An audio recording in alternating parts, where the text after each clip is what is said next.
Bienvenue dans cette vidéo, je vais vous expliquer comment, lorsqu'on quitte le régime de la micro-entreprise, il est encore possible de bénéficier de l'ACRE, l'aide aux créateurs d'entreprises, et les abattements de cotisations sociales qui vont avec lorsque on crée une nouvelle entreprise ou une société. Je suis Xavier Delabarrière, je suis expert comptable.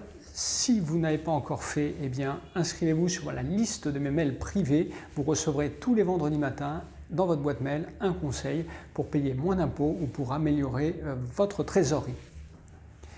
Donc, vous êtes micro-entrepreneur à succès, j'imagine. Vous avez décidé de changer de statut, peut-être parce que vous avez dépassé les plafonds de la micro-entreprise et vous souhaitez transformer votre micro-entreprise en entreprise ou en société.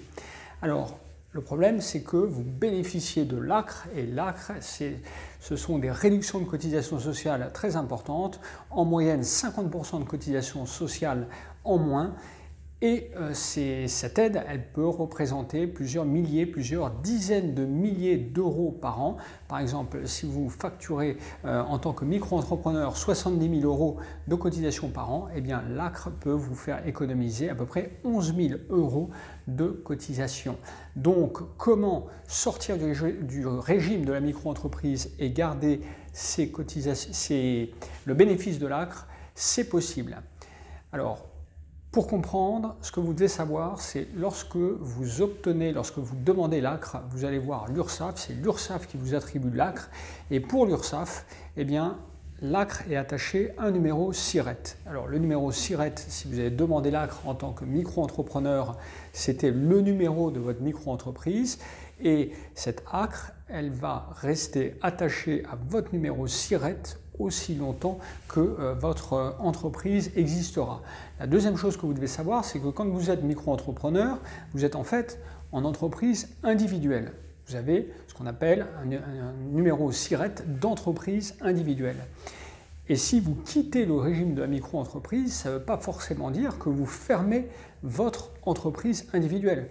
Vous allez simplement changer de régime fiscal, passer du régime micro-entreprise au régime entreprise normale, régime ce qu'on appelle réel normal, avec l'obligation de faire un bilan et tout un tas d'autres obligations, mais c'est la même entreprise qui reste et vous avez la possibilité de garder le même numéro SIRET. Si par contre vous fermez votre micro-entreprise et vous créez une nouvelle société, SARL, SAS, EURL, le greffe du tribunal va vous donner un nouveau numéro SIRET. Donc l'URSSAF va considérer d'un côté que votre micro-entreprise aura été fermée, ils vont donc arrêter vos droits à l'ACRE, et lorsque vous allez créer votre nouvelle entreprise, vous n'aurez pas droit de continuer à bénéficier de vos abattements de cotisations sociales. Donc vous l'avez compris, si vous êtes en micro-entrepreneur et que vous décidez de créer une entreprise individuelle, une EIRL, vous pourrez continuer à bénéficier de l'ACRE puisque vous garderez le même numéro SIRET. Si par contre vous créez une SARL, une SASU ou une EURL avec un capital social, vous aurez un nouveau numéro SIRET et vous perdrez le bénéfice de l'ACRE. C'est aussi simple que ça, retenez ça, nouveau numéro SIRET, perte d'ACRE, maintien du numéro SIRET, maintien de l'ACRE. Si vous ne l'avez pas encore fait, n'oubliez pas de vous inscrire sur ma liste de mails privés pour recevoir chaque vendredi matin un mail avec un conseil pour vous aider à payer moins d'impôts, moins de cotisations sociales ou améliorer la gestion de votre trésorerie. À très bientôt sur cette chaîne.